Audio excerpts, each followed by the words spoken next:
Welcome to our live web event. Today's topic is hurricane season and supply chain readiness. In case you didn't see the email that did the invitation, we have another event starting in a half an hour, which is focused on factory fires. So we have about 25 minutes to conduct this and then switch to the next audience. They are two separate events, so if you're not signed up for the next one, you still could, but probably you made that decision a while ago. Thank you very much for attending. We're going to go through this pretty quickly, and I think it's pretty useful stuff. So, Matt, can you go to the next slide? Matt and I are in two different locations. I'm the bottom picture, Grover Ryder. I'm the host and Chief Marketing Officer here. Matt Mills is Director of Supply Chain Solutions. He's going to be giving most of the technical content. Matt, let's go to the next one. So this is the big picture. The big picture, you've got your company at the top. You make something. You manufacture things. You probably have fantastic visibility into your top tier. You got a tier of, I can't imagine a real factory with only 100 direct suppliers, but we've said that. So let's suppose you have 1,000, 10,000 direct suppliers. And then at tier 2, you've got suppliers to your suppliers, and then tier 3, everything from raw materials to components go up to your tier 2. Next. And you have probably, like most companies, 100% visibility into your tier 1. You can see everybody. They're in your ERP. You know who they are. You may even know a fair amount about some of the locations if you source from multiple locations. At tier 2, people have various visibility. Sometimes they're very aware of tier 2. We've seen ranges of 5% knowledge to 50% knowledge at tier 2. Tier 3 is a whole different story. Most companies have absolutely no visibility. I've said 5%. In many cases, it's 0% visibility into tier 3. That is the suppliers to your sub-suppliers. Next. And all of this has multiple risk factors. Obviously what we're talking about today is hurricane preparedness, but there's factory fires, earthquakes, hurricanes, extreme weather, political instability, financial risk in one of these tiers, etc. And one more, Matt? And one more. And so the problem is it's always changing. So at this point, we're going to turn this over to Matt, and we're going to let Matt walk through that multi-tier supply chain and talk about what's happening here. Matt, over to you. Thanks, Grover, and welcome everyone. So let's talk a little bit about storms, right? So looking back, 2017, we all lived through it.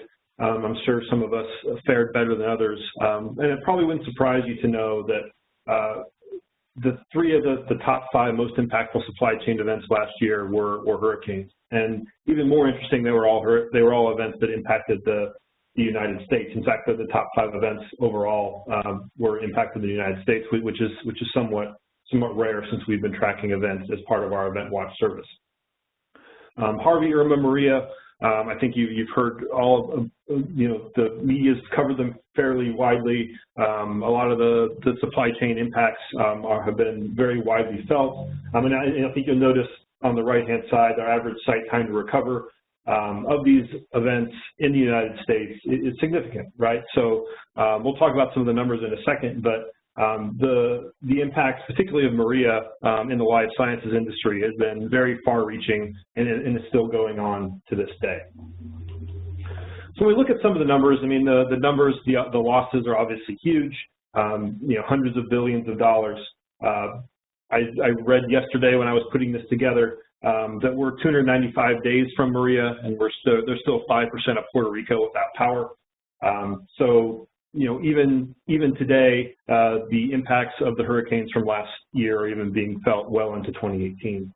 And even more interesting, an FM Global survey talked to company execs about the last year's hurricane season and some of the events that came one after another. And 60% of company execs, which probably isn't surprising, said that they were not completely prepared. Who can really be prepared for 3 storms and an earthquake within 4 weeks of each other? But still, 68% of them said that they're going to change their risk management strategy to prepare for future disasters as a result of the challenges in 2017.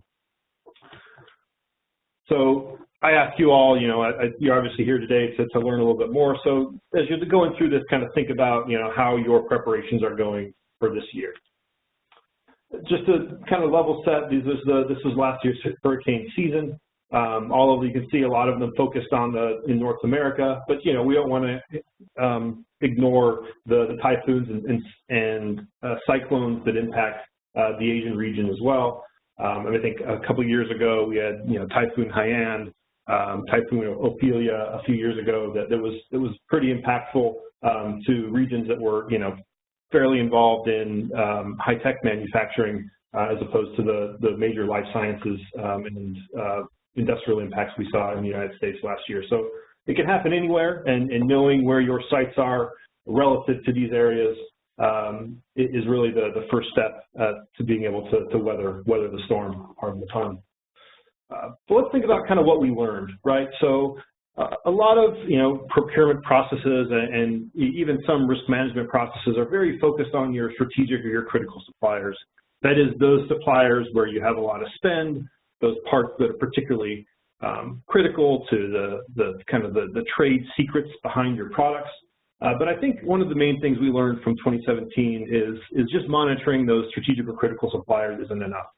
I mean, even into the early part of this year, and to some degree today, it was the IV bags, the drug delivery bags that were coming from Puerto Rico that were still short well into 2018. So, something as mundane as a plastic bag, when you're talking about pharmaceutical companies who, spend multi-millions of dollars developing, active pharmaceutical ingredients that save a bunch of lives, if they don't have a bag to deliver them into, then that really negates the effectiveness of their drugs, right? So being able to look at components all across your supply chain, not just the strategic ones, not just the high spend components, is extremely important, even though it may not seem like it based on the traditional procurement approach. The second thing is the sub-tier supply chain. So, when we look at Hurricane Harvey and all the petrochemical impacts, Newell Rubbermaid saw a significant number of shortages. And it's really the plastics which go into almost everything, and the sub-tier supply chain and the feedstock into those sub-tier supply chains that can shut you down just as easy as your tier one does. So when we look at kind of Grover's first diagram there, when we're talking about hurricanes and storms and what can happen downstream, it's really important to look as far upstream as possible to understand where your risks might be and understand how a storm or really any event can impact your sub-tier, just as important it is to understand how it can impact your tier one suppliers. And it's not, when we talk about the complexity of supply chains and their dynamic nature, it's not an easy problem to solve. But at the end of the day, your supplier's preparedness is your concern. So to have answers to the types of questions you see here around, your suppliers may have a generator that they can use in the event of a power outage, but do they have fuel replenishment contracts to make sure that they can keep those generators running? Have they established offline capabilities to continue manufacturing in case the phone lines go down? Are they equipped with a satellite phone? Have they documented alternate transportation routes in case one of the roads is flooded?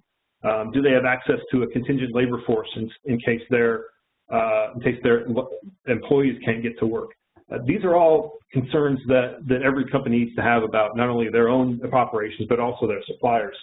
And having an efficient means to collect that information can be really important to addressing your preparedness for a future storm. And also more general business continuity capabilities. When we show these numbers, these are always very scary. I mean, I don't think the first statistic at the top there is of a surprise to anyone. But when you look at all the information that Resolink has collected around supplier business continuity capabilities, you'll see significant gaps. So we see over a quarter of the sites don't even have solid business continuity procedures.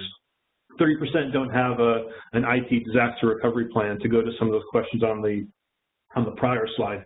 37% of sites don't have backup power, so even if they don't even have a generator that they need to worry about fuel replenishment contracts for. 23% of sites with poor fire and safety, and 35% of sites with poor logistics recovery.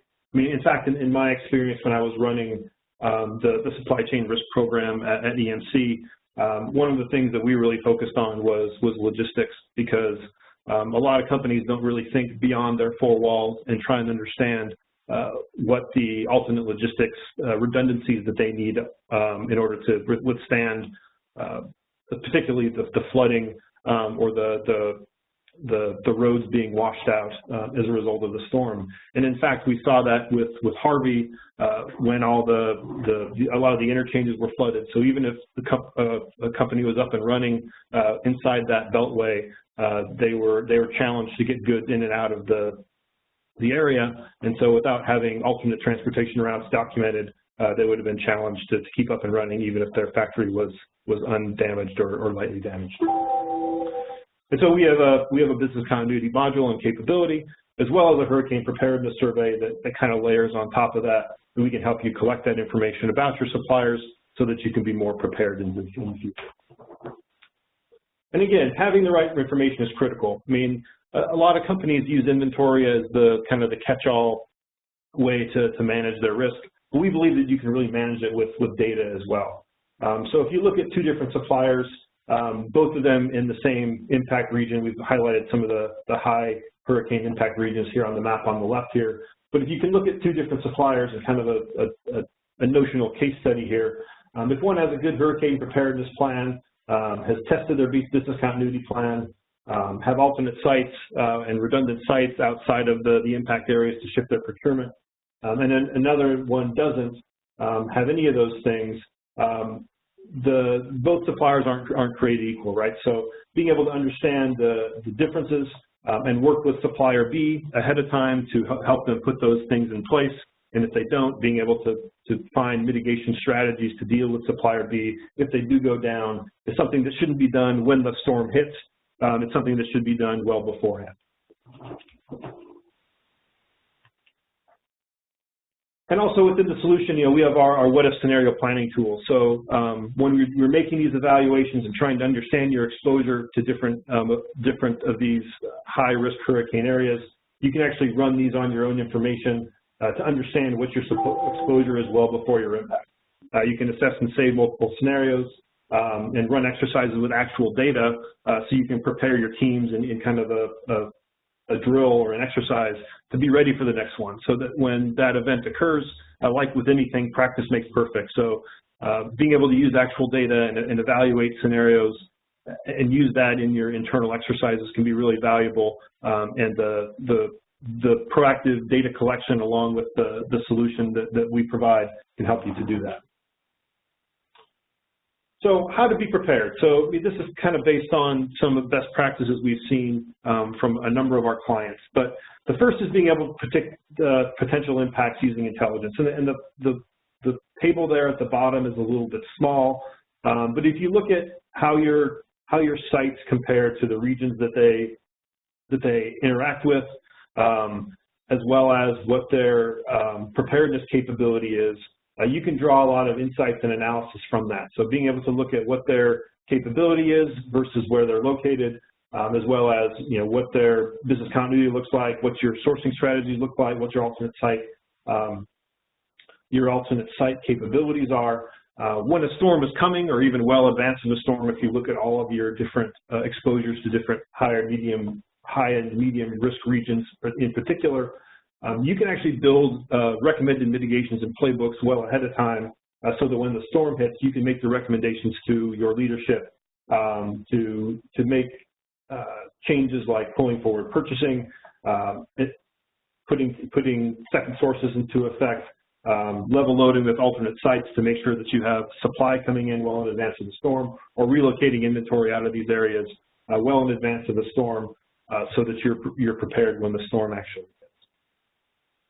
And most importantly, the green box at the lower right-hand side there, being able to, in the spirit of continuous improvement, evaluate the event on an ongoing basis, documenting lessons learned, and integrating those back into the process as to how you assess the impacts and what the hurricane capabilities information that you collected from suppliers and how the insights and analysis were developed, and also how the mitigations and playbooks were developed and discussed can be really important and is really a best practice in making sure that you perform that postmortem even after, people are sick and tired of hearing about your hurricane.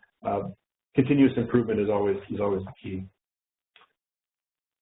And then when the storm happens, as always, all this is being ready to respond, because it's not really if, it's when, right? So every supply chain is going to be impacted by a storm.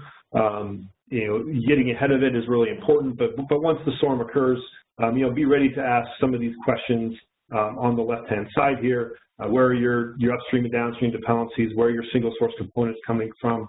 And also on the capacity side. So is capacity going to be impacted? The alternate transportation routes we already talked about. And think about, as you're going through this, as you go through the kind of the assess phase to try and figure out what the next steps are, understand how long it's taking you and what resources are involved. And think about what additional data you will need in the future to be better at it. Again, to factor back into your postmortem.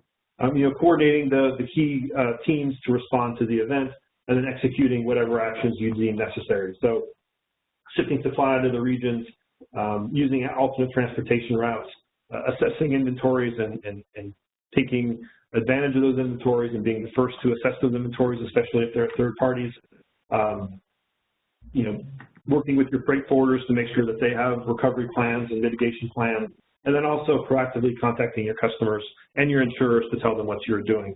One of the things that we made sure we always did at EMC was we always wanted to make sure that we got an impact assessment out to our insurance provider well before they asked for it. It showed proactiveness and actually led to a lot of great relationships there that we actually were able to leverage into better coverage because we showed we had control of the situation and were relatively low risk.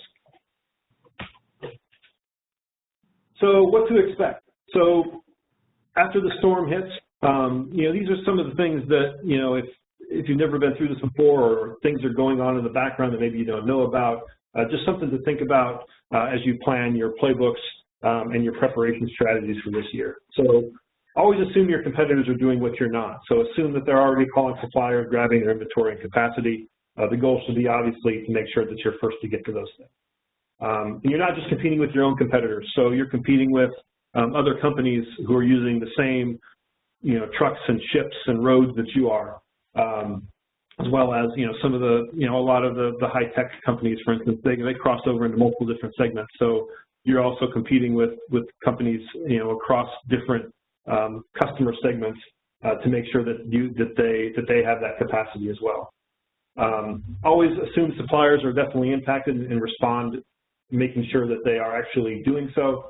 Always verify their impact estimates. Suppliers don't necessarily want to tell you that they're going to be being impacted, so make sure that you're verifying what you tell them and cross-referencing. If two suppliers are located across the street from one another, and one says they're fine and the other says they're not, be sure and use the mapping information that you have to cross-reference that information and ask tough questions if you have to.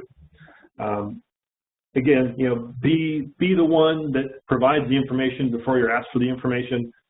Is as true with internal stakeholders as it is with external stakeholders. So initiate the daily executive briefs and over communicate really what you're doing, because you can be in control of the situation, and that can be really valuable for your upper level management to know as well.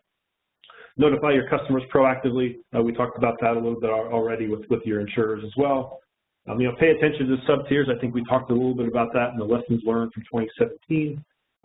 But make sure that if there's a chemical or a petrochemical potential impact, ports or airports are important to understand too, because goods are flowing in and out of those areas that could impact you. So make sure you understand your sub-tiers down as far as possible. And if you don't, ask the right questions to your tier 1, 2 suppliers that you do have relationships with, and collaborate with them to make sure that everyone's supply chain is going to be okay. As with anything, impact is likely to build slowly. So, if roads are flooded, then it can be anywhere up to 4 weeks where the supply chain could be disrupted. Whereas if the site or factory is flooded, then it's going to be over 20 weeks. And understanding, along with that is understanding, when you're talking about water, understanding what floor your goods are on, how the factory is structured. So when a supplier reports impact, make sure you ask all the detailed questions to make sure you understand exactly what your impact is, so that you can make appropriate mitigation decisions around what the next steps are. And always, when you join Resolink, you join a community. So, we have customers in our community that are competitors with each other. We have customers that are not competitors with each other. We always try and build these forums around major events to make sure that our customers are communicating with each other to share best practices and share intelligence in a non-confidential and safe way. But feel free to talk to your peers and leverage your contacts at Resolink to set up those forums for you to kind of create that community and share that information, because that's really an important part of being a customer at Resolink. And that's all the content I had. Any questions? Thank you very much, Matt. I've got questions here. I actually have a little bit of a queue of them. So first of all, thanks. And I think one of the things that Matt pointed out, which is really important, is that unlike some other things, hurricanes share with geopolitical strife the fact that they impact an entire region. Financial risk, affects one supplier and their tiers. Labor unrest may affect one or two factories, but hurricanes and bad weather really affect the whole region, including the logistics, and that has a play in this also. So that's the first question I have here, Matt, is that you talked about the logistics and the supply chain. Do we have any visibility into logistics in our system? Sorry, you broke up. What was the last part of the question? How can people see what logistics? So what's the impact on logistics? Is there any way to see that in the system? Yeah, so one of the things that we do is we do, in conjunction with our hurricane coverage, as well as any other global event, we do monitor all ports and airports and those types of key logistics choke points within the supply chain proactively. So you get the intelligence on all those areas in the supply chain as part of any event that occurs. In addition, if you have, we don't just limit your monitoring to any specific type of point on the map or node in your supply chain. So if you want to monitor merchant transit centers or distribution hubs, or even downstream from you, if you have kind of major customer distribution centers, we can also monitor those logistics points for you. One of the things we're working on is more freight lane monitoring, which will be released probably sometime in 2019. But that's going to be helping us understand how different sites in your supply chain are connected to each other, what ports those suppliers ship through, et cetera. And so we'll be monitoring more freight lanes in the future. But for now, I mean, I think that with the flexibility of the solution really allows, and our focus on all things supply chain in our Event Watch solution gives you a pretty good idea of not only the manufacturing footprint, but also the logistics footprint in the case of any type of event. Thank you very much, Matt. I got a couple more questions, and then we have to wrap up because we have another event starting in 5 minutes. The next question is tell me, what role does vendor relationship management play in helping to manage these tier 2 and tier 3? You've done a good job of explaining that just seeing the top tier doesn't do it.